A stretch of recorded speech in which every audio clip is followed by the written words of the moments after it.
করার চেষ্টা চলছে। অভিমানের পালা চলছিল দিদিটা, সেটা কি মিটেছে? মান অভিমান পার্টিতে চলতে পারে না। পার্টি আমাকে কোনো দায়িত্ব দেয়নি, সেটা 1 বছর হলো। এমপির আগে পর্যন্ত, হ্যাঁ, তো 24 পর্যন্ত আমি কেন্দ্রীয় সহসভাপতি ছিলাম।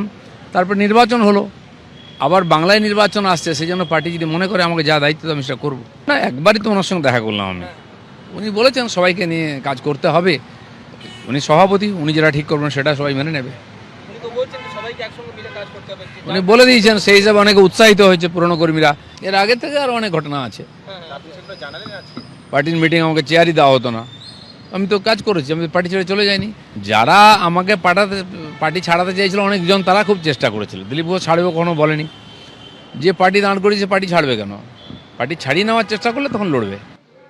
যারা এত বড় কথা বলছে তাদের নামে অত কেস আছে, আর যাকে নিয়ে এত চর্চা তার নামে কেস নেই কেন? আর তার যার নামে কেস নেই, চোর ডাকাত বলে কেউ প্রমাণ করেন, তার সঙ্গে কেউ আমি বসি, আমি খারাপ হয়ে গেলাম?